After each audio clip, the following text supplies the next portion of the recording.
What is up, my peepholes? This is your guy, Cly, and welcome to a quick one-off video. This is originally meant to be a DIY Dice Tower tutorial for the Tabletubers Challenge on the Tabletop Amino, but I mismeasured my materials and ended up with a slat or two too few. So, yeah, I got about 3/4 of the way done, ended up having a little bit less than I needed, and so that's going to be waiting for a future video. To make it up to you folks, I'm actually going to do a quick game collection walkthrough and show you probably the weirdest game pieces in my collection. So keep in mind, nearly all of these games have come from thrift stores at this point. I pay about $3 on average, and I kinda have an addiction. If you're wondering what all of those games at the top are, well, if you can't tell, those are my duplicates. That's my trade pile. And yes, let's just go ahead and pull in here for some people to get angry at me. I did indeed pay $2 for that copy of Forbidden Island. And whenever you see me post the same game multiple times in a video, or in that thrifting series, that's because I keep finding them. So many copies of Catan. Just go over here. There's the cat tower. Pay no attention to the 52-inch TV. That is a dumpster dive for a future video. I've got to fix it up a little bit. Got a few more games over here.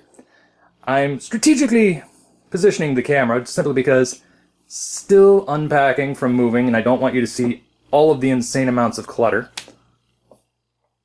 Yes, there's still more. I know.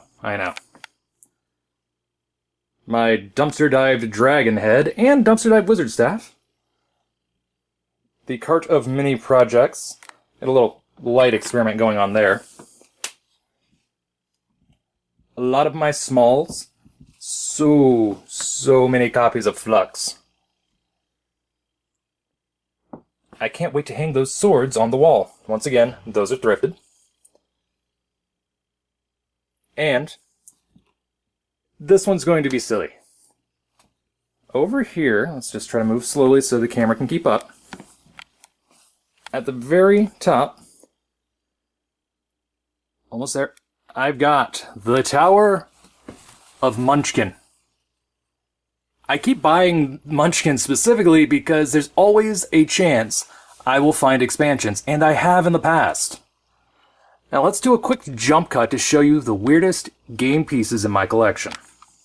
Alright, hands down, the weirdest pieces in my collection have to belong to Spices of the World from Avalon Hill. This is a spice trading game made in cooperation with the McCormick Spice Company in 1988. Well, at least that's when this edition came out. And it is nowhere near the best rated game in my collection. Fortunately, it is also nowhere near the worst rated game in my collection. That honor goes to Power Lunch, if I'm not mistaken. It is under a 5.0 on Board Game Geek, which is generally my cutoff point, especially at $3. But it's interesting. And it's an Avalon Hill. I collect those. Now, the interesting parts about this game are the fact that the spice cards, which you collect throughout the game, not only have your point values on them, but they also have a decent amount of information about the spices and a recipe. So you get quite a few nice little recipe cards. Well, I say nice, but I don't know how they stand up to this test of time, so I'm going to have to try those out in the future. But that's not the best part. The best part is the pawns. These little guys right here. Oh goodness, no! Mustard seed fell over. That's right. Your pawns are actually tubes of spices.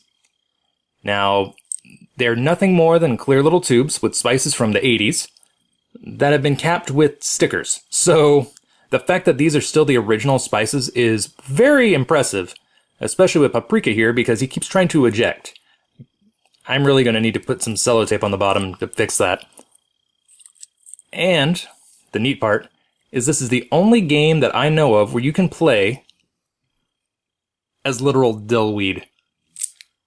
There's my immature joke of the evening. I think I'm going to leave you there.